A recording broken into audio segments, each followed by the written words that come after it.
صحیح بخاری حدیث نمبر 3608۔ حضرت ابن عباس رضی اللہ تعالیٰ عنہ نے فرمایا کہ جب حضرت عمر کو زخم ہوا اور آخری وقت تھا وہ بہت بے قرار تھا۔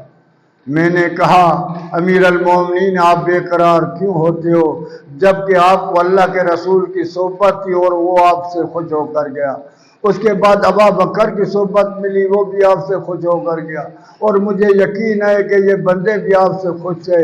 حضرت عمر نے کہا میں تمہارے وجہ سے بے قرار ہوں، مجھے قسم ہے اللہ کی ذات کا، اللہ اگر میرے پاس پورے زمین کا سونا ہوتا تو میں پہلے خرچ کر کے اللہ کے عذاب کے سامنے کرنے کا بچنے کے لیے وہ خرچ کرتا کہ میں اللہ کے عذاب کا سامنا نہ ہو، اس سے پہلے میں خرچ کر دیتا۔